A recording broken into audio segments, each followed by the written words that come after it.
Hi, this is Art, and this is from my book, One More Hug. I was sick a lot when I was a kid. It seemed that I was always in bed with something.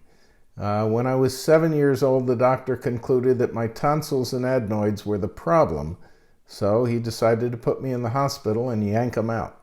It was kind of scary going into the hospital, but they told me I could have all the ice cream I wanted after the operation.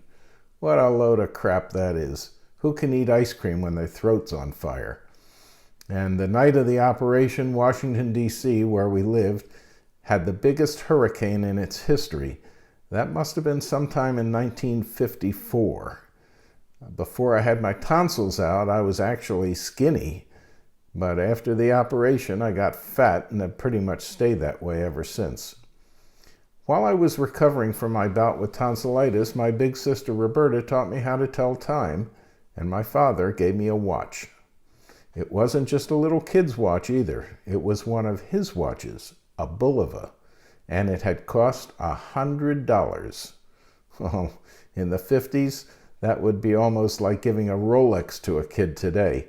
Well, I just loved that watch. I was the only 7-year-old in my class at school who had a fancy dress watch. But I was a curious lad, and after a while, I wanted to see how it worked inside. I remember taking the watch apart and putting it back together 3 or 4 times without incident. I loved watching all those little gears going around. But the last time I took it apart, something unusual happened. While I was poking around in there, something went boing, and some pieces flew out. It was one of those awful moments that we all experience from time to time. I couldn't find all the pieces, and the gears weren't going around anymore.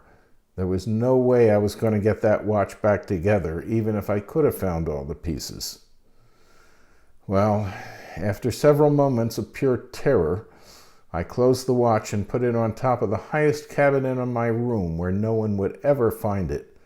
I was scared to death.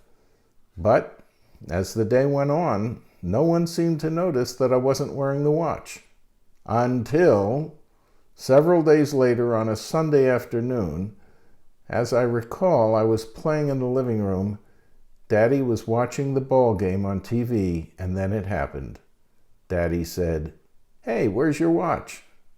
My heart sank.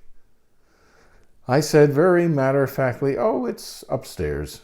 He said, "Well, go get it." Maybe I should have said that I had lost it or sold it for drugs or that it had gotten run over by a big truck. But I remember dragging my butt up to my room and bringing the watch downstairs. I told my father that it had just stopped working and that I didn't know why. Daddy decided that we should go straight over to the watchmaker and see if he could fix it. For me, that was going to be a very long walk. But as things turned out, this was to be my lucky day. The watchmaker was a nice man who lived in the neighborhood and worked out of his house. Mr. Watchmaker put on his special eyepiece and opened the watch. Then, after a few moments, he looked up, removed the eyepiece, and asked me to wait in the living room so he could talk to Daddy alone. I knew I was a dead man. My father didn't say much when he came back into the living room holding the watch, and we walked home together. On the way home, Daddy told me that Mr. Watchmaker said that it really wasn't my fault that the watch was broken. He told Daddy that he shouldn't have given a $100 watch to a 7-year-old, and that I was just being a normal, curious boy. Daddy didn't even seem mad, and I felt like I had escaped death. I hope you like my vlogs, and if you do, please leave me a comment at the bottom of the screen, and don't forget to give me a thumbs up too. Thanks for watching.